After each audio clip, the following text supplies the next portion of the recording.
the last couple of weeks has been a big emotional roller coaster for me and Agatha and our families. So as you're aware, we were abducted in Tanzania by Tanzania security forces, and we were tortured. So when I came back to the country, I said that I will not speak until Agatha is found. And Agatha was found, and we're happy that she's back and alive, and she's here. And I said we'll share what happened to us. So when you were, I went to Tanzania on July 18th. May 18th, yeah, May 18th. I went to Tanzania on May 18th. We were going there as activists to attend to Ndolisu's hearing, which was supposed to happen on Monday the 19th. And I was in the same flight with Mother Karua and other activists. There were 8 of us on that particular flight. And when we landed, 3 of us were separated. That was Mother Karua, Gloria, and Lynn, and they were deported. I was able to get into the country legally, and my passport was signed and stamped with an entry stamp. I went to my hotel, and I checked in, and I relaxed. And then on the 19th, like the early morning hours of Monday, some men came to my room, and they were knocking, and they were very violent in the knocking. And they were demanding that I go with them. And I said, I can't leave my hotel room at that hour of the night. I said, I need a lawyer. And then at 3:30 a.m., some lawyer showed up and said, oh, these people are police officers, you should go with them. And I said, no, I can't leave my room at night. And I barricaded myself in my room until morning. When morning came, I called, Agatha had come from a different flight, and she was in the same hotel with me. And I called Agatha. I was meant to check out the same day on Monday morning. So I called Agatha and I said, come pick my bags for me and keep the bags in your room for safety purposes, and also because I was supposed to leave the country the same day. So Agatha came to my room and picked my bags. When she picked my bags, I went downstairs, and I found the same people who had come at night who were waiting for me, but there were more of them now. There were about maybe 10, 12 people who were waiting for me. They followed me to the bathroom, and they wanted to arrest me. I screamed in the entire hotel and ran away back to where my colleagues were. They followed me there. They said, oh, we just need to take you for questioning. Where is your phone? I said, I don't have a phone. So they picked me up, took me to migrations, and they told me to write a statement, which I did. I was fingerprinted, photographed, and then they said, now we need to get your phone. I said, I don't have a phone. I don't know where my phone is. And they took me back to the hotel and reviewed the CCTV of the hotel, and they saw that Agatha came to my room and left with my bags. And that's when Agatha was arrested, taken to her room, which was ransacked. They did not find my phone or my laptop. They took us back to the immigration's office, and Agatha was interrogated for hours, for about 2 hours without lawyers. We went there with 3 lawyers from Tanganyika Law Society, but they're not allowed where Agatha was. They interrogated her. Around 6 p.m., I got a call from the Kenyan ambassador to Tanzania, Mr. Isaac Jenga, who told me I was going to get deported from Tanzania. And I was like, okay, I'm happy to go home. Around 6:30, or maybe some few minutes after 6, some guy came who said he was from the state office or state security, and he started beating me up. I was being beaten at the presence of my lawyers and Agatha. He started calling me, saying that I'm an inmate, I'm coming to destroy their country, and I'm a problem, they're going to teach me a lesson. And then he said that we're under arrest. So we were moved from immigration's office, me and Agatha, to Central Police Station, where we found a guy called, we later came to know he's called Mafuele. At the station, the beating continued in the presence of those 3 lawyers who said nothing. And they said, we must produce our phones. When Agatha was being arrested during the day, they found her phone. So they had Agatha's phone, but they did not have my phone. I did not give them my phone. I didn't even have a phone at that particular moment, but they said that they're going to teach me a lesson I'll never forget. At that session is where they said they're going to rape Agatha. That guy called Mafuele said he's going to rape Agatha. We stayed there for a couple of hours between, I think, 6 and 8, the slaps, the beatings. And then the lawyers were chased away and were told if they don't go, they'll be investigated. And the exact words that guy told them, nyinyi tutapima uzalendo wenyu. And that meant that we're going to measure the patriotism of those particular lawyers if they did not leave the station. So the lawyers left us. And when the lawyers left us, they did not tell our families that we were being beaten and being harassed and being threatened, because Mafole asked me in front of those lawyers, are you circumcised? I said, I'm circumcised. I said, we're going to circumcise you again. So there's a lot of threats and beatings. I was the only one being beaten at that station. They did not attach Agatha. So while we were there, they kicked us out of the room, and I said, I want to go to the bathroom. So someone took me to the bathroom. The young man who took me to the bathroom told me, these guys are going to hurt you, and they're going to hurt you so bad. Give them your phone. I said, I don't have my phone. And my fear was because we had gone to Tanzania rather, with many other activists. And if I lose my phone, or if they get my phone, they get hold of everyone that I was talking to in the country. So I could not give it my phone or my laptop. So when I went back I went to the bathroom, came back, and we were told to wait outside. Mafole made a phone call to someone, and a few minutes later, some guys came, 6 or 7 of them, very mean-looking people with one lady. It was at Dar es Salaam is very hot, but they were all wearing half jackets and the smelling of alcohol. They looked so evil. So when we went to the central police station, there was a staircase on this side. So we came in through this staircase, but where we were, there was another private staircase. So they took us out with. They took us downstairs to the car, and we were blindfolded and handcuffed on the back. And it was a white Land Cruiser. At the back, there were like a lot of sticks and a lot of fake a number of number plates in that car. The guy across me had an AK-47. They were all in civilian clothes. So Agatha sat. It was a Land Cruiser. Agatha sat this seat. I was this other side in a face me position. And then they drove off. Then they drove for about 20 minutes. Then they took us to a building.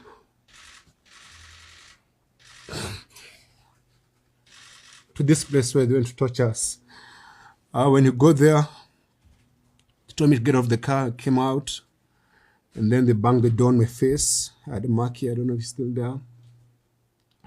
I don't know what they were waiting for. I think they were putting some things ready. They got me out. I was still handcuffed and blindfolded, and they told me to strip naked. And I stripped naked. When I stripped naked, they removed my handcuffs, and then I was grabbed by about 4 men, and they lifted me up so fast. Before they lifted me, actually, they put some gloves on my hands. Then they lifted me up.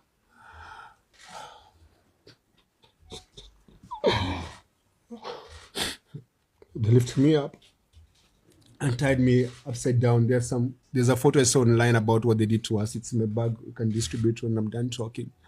So we were put on an upside position where my legs were up like this. My body's up. I'm stuck naked. And then they started beating my feet. So they would beat me and massage my feet. Beat me and massage my feet. I was screaming so hard. I couldn't even, there was no tears coming out because of how painful it was. And one of them said, put his hand in his mouth. So they put my hand in my mouth. Then they would tell me, stop screaming. The kids are sleeping. And then to drown my screams, they opened the car because I could hear them. They were playing gospel music in the background. They beat me. Then they removed the underwear from my mouth, and they started questioning me, asking my name, where are you from, why are you here, who sent you, why are you coming to destabilize our country? And then they said, Wekamoto. So some guy put lubricant in my rectum, in my anus, and then started inserting objects. They insert objects and pull it out.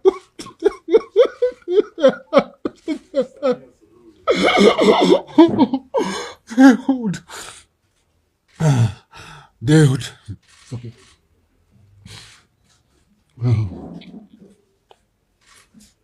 They would put objects in my anus and then say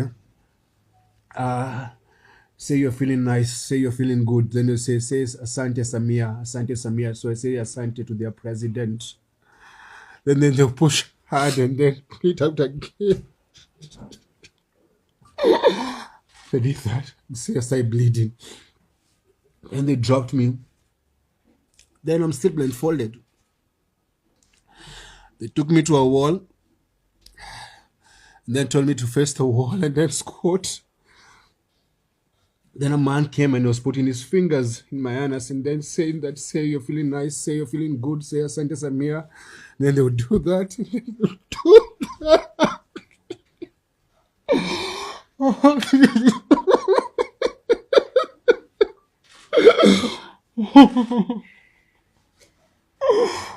And then they told me to turn around. I'm naked. So all this time they're telling me they're recording everything they're doing to us, or rather they're doing to me. So they're recording this. They're teaching me a lesson. So I'm stuck naked. They turn me around, say your name, your wife's name, your kid's name, where do you live, where do they go to school. I'm naked. And they removed the blindfold and said, now, so when I'm answering these questions, when I turn around,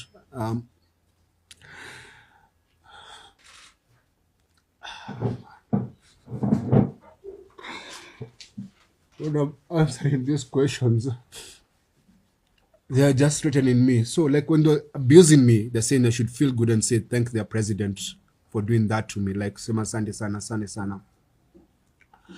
So they told me we have recorded these videos so that if you go back to your country and you say what we did to you, we shall put them online and shame you, and your kids will see this, your family will see this, everyone will see this. So while I was naked, they questioned me, asked me my email address, my passwords, everything. And because I was in so much pain and I was afraid they're going to hurt me some more, I gave them everything they wanted. Then they told me to dress up. And that's when they took over to go and torture Agatha. They put back the blindfold, told me to dress up. I dressed up, put back the blindfold, and then left me on the ground. So we spent the night on that floor. I could barely walk. I was bleeding. And then I could hear Agatha screaming. And one of the men was there saying, why don't you give me permission to rape her? Because this one is like bit good. She looks very nice. Let me just allow me to shisha mzigo, like let me rape her. So I don't know what happened to Agatha, but I could just hear her screaming. The following morning, on Tuesday morning, they came and they told us to remove our clothes and to go shower. So my feet were swollen. I could not walk. So I begged them to allow me to crawl like a dog so that I could go to the bathroom.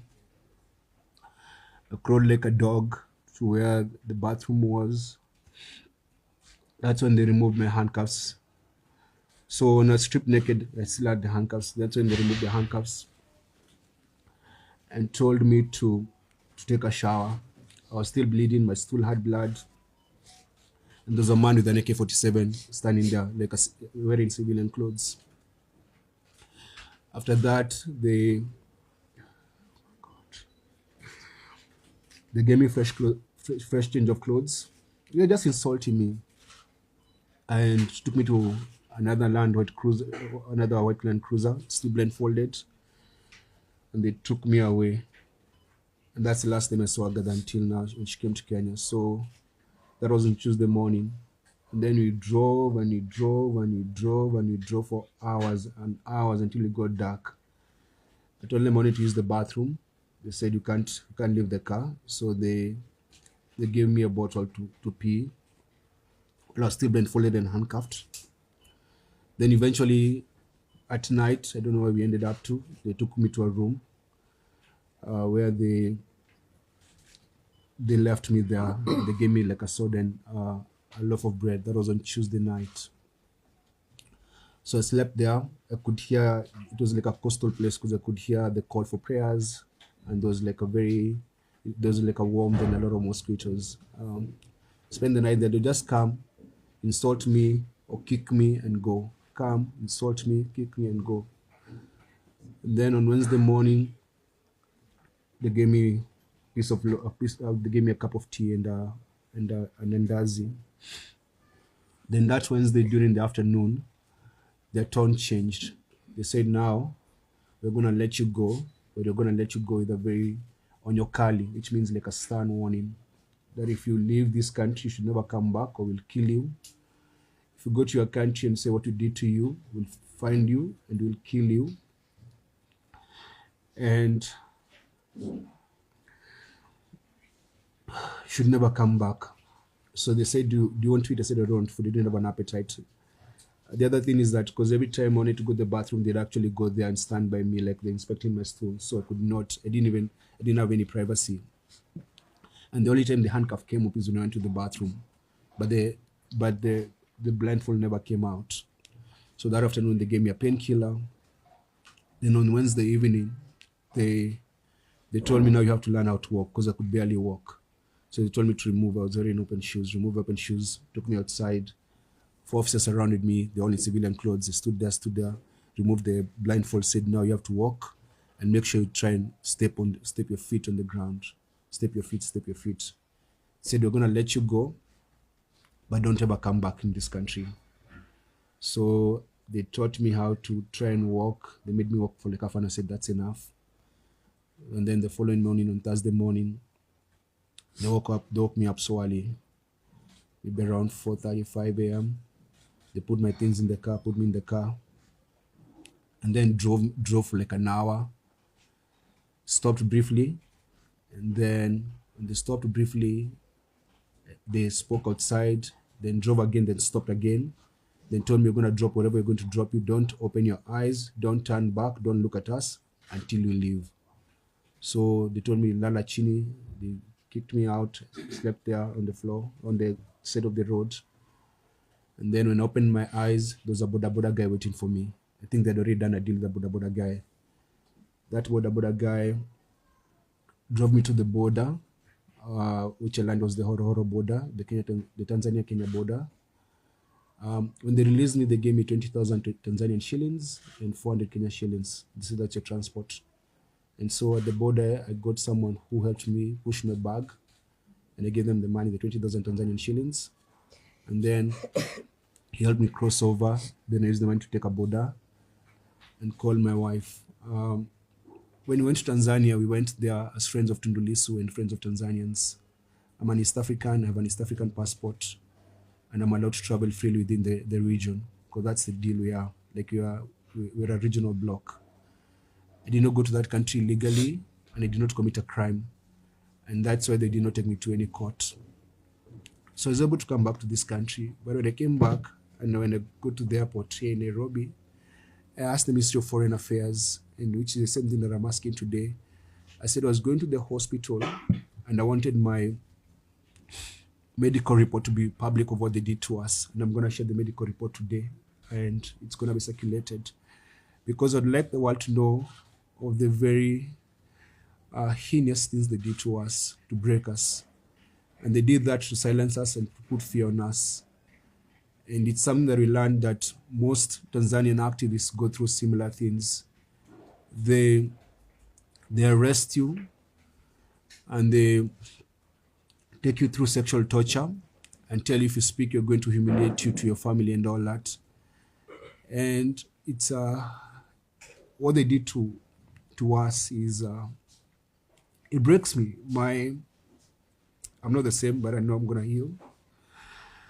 And I wanted to share this because we have decided we should not be silenced, and we should let the world know what happened to us. Yeah, so my government let me down. My government sided with Suluhu's government and said we're interfering with Tanzanian politics. We were not interfering in Tanzanian politics. We went there as visitors. and we did not hide the reasons for our visit. I have been to Tanzania before to visit another political prisoner, Freeman Mbowe, who was Chadema's leader before Tundu Lissu. I was in Uganda when Bobi Wine was under house arrest. I went to Uganda when Stella Nyanzi was in jail, visited her in jail. I've done that in many other African countries because I'm an African. And I belong to this continent, and Africa is home. So that's why we're here. So we're here to share our story and to say that our bodies might be broken, but our spirits are strong. Forgive my tears. It's just that, man, my heart is not good, man.